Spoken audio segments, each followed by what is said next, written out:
Hey guys, welcome to the new episode of Arian Script. আজকে এটা first episode. সবাইকে স্বাগত। কালকে একটা লাইভ সেশন হয়েছিল অ্যারিয়ান ক্লাবের মেম্বারদের নিয়ে, যারা অ্যারিয়ান স্টুডেন্টস, অ্যারিয়ান স্কোয়াড যারা আছেন তাদের নিয়ে। তো ভবিষ্যতেও এরকম হবে। যারা এখনো জয়েন করেননি, জয়েন করতে চান, তারা সাবস্ক্রাইব বাটনের পাশে একটা জয়েন বাটন আছে, দেখে আপনি আসতে পারেন। সেখানে আমরা লাইভ চ্যাট করি এবং যারা ভিআইপি আছেন তাদের সঙ্গে কারোর এলিজিবিলিটি আছে যে ভিআইপি লাইভ চ্যাটে অংশগ্রহণ করো। আরেকটা জিনিসও বলে দিই, তোমরা লজেন্স ভাইকে সাবস্ক্রাইব করছো, অনেক ধন্যবাদ। যারা এখনো করোনি, বিহাইন্ড দ্য সিন দেখার জন্য যেগুলো হয় আর কি, সবসময় এখন তো বাইরে বেরোনো হচ্ছে না, বাইরে বেরোনো হলে তখন বাইরে বেরোনো হবে। লিঙ্ক আছে ডিসক্রিপশন বক্সে। তো আর দেরি না করে একটা ছোট্ট ভিডিও আছে, শুরু করে। আজকে আমরা ইস্ট বেঙ্গলের পোটেনশিয়াল ইনভেস্টর নিয়ে কথা বলবো। ইস্ট বেঙ্গলের ইনভেস্টর এখন তোমরা সবাই জানো মোটামুটি ঠিকই হয়ে গেছে হয়তো অন্দরমহলে, কিন্তু এখন বিভিন্ন ব্যক্তির নাম উঠে আসছে বিভিন্ন সংবাদপত্রে। তো আমরা আমাদের তরফ থেকে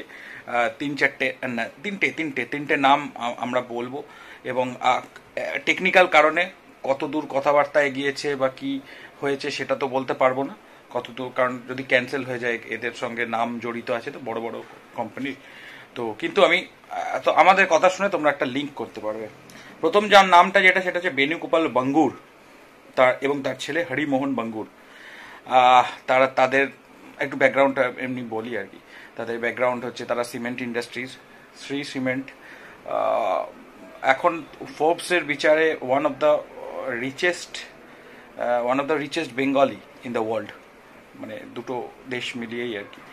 এবং তারা কিন্তু কলকাতার বাসিন্দা, অবশ্যই তারা কিন্তু হতে পারেন পোটেনশিয়াল ইনভেস্টর। কারণ এখন এই মার্কেটে যেখানে সিমেন্ট ইন্ডাস্ট্রি, মানে সবাই জানো যে প্রজেক্টগুলো কিছুটা হলেও থমকে গেছে, তা সত্ত্বেও যারা মাথা চাড়া দিয়ে দাঁড়িয়ে আছে বিকজ অফ দেয়ার ওয়েলথ, আর কিছুই না, তার মধ্যে কিন্তু বেণুগোপাল বাঙ্গুর আছেন। আরেকটা ছোট করে লিঙ্ক দিয়ে দিই, সেটা হচ্ছে যখনই মুকেশ আম্বানি তিনি কিন্তু তার কিন্তু অনেক বয়োজ্যেষ্ঠ, মানে 89-90 বছর বয়স, হ্যাঁ, যখনই মুকেশ আম্বানি কোনো রকম প্রবলেমে পড়েন বা বড় কোনো ডিসিশন নেন, তখন কিন্তু তার সঙ্গে কনসাল্ট করেন মুকেশ আম্বানি। সেকেন্ড নামটা বলবো আনন্দ বর্মন, চেয়ারম্যান অফ ডাবার। তার সঙ্গে কথাবার্তা চলছে, তোমরা সবাই জানো। এবার কতদূর এগিয়েছে সেটা আবার বলছি, টেকনিক্যাল কারণে বলবো না, এবং কোন সূত্র থেকে হয়েছে সেটাও বলা যাবে না। তারও পোটেনশিয়াল আছে ইস্ট বেঙ্গলে ইনভেস্ট করার এবং লং টার্ম করার। এবার কর্মকর্তাদের উপর নির্ভর করছে কি ঘটনা দাঁড়ায়। আনন্দ বর্মনের ওয়েলথ তো সবাই জানো, best businessman of the year হয়েছিল 2011-এ খুব সম্ভবত। থার্ড যে নামটা বলবো সেটা হচ্ছে পূর্ণেন্দু চ্যাটার্জি, দ্য চ্যাটার্জি গ্রুপের চেয়ারম্যান।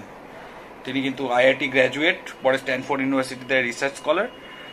তিনিও কিন্তু one of the influential businessman Bengali. আর আরেকটা কানেকশন তুই বলবি, মানে হলদিয়া পেট্রোকেমের সময়, মানে হলদিয়া পেট্রোকেমের তার ইস্যু যখন হচ্ছিল আর কি, বিভিন্ন রকম প্রবলেম হচ্ছিল, তখন কিন্তু পশ্চিমবঙ্গ সরকারের খুব সন্নিকটে তিনি আসেন বিভিন্ন ব্যবসায়িক কারণে। তিনিও কিন্তু one of the potential big potential he is having to invest in East Bengal. আরেকটাও কারণ বলে দিই, 11.28 ট্রিলিয়ন রুপিস তিনি কিন্তু খুব তাড়াতাড়ি he is going to invest in the sector of petrochemicals।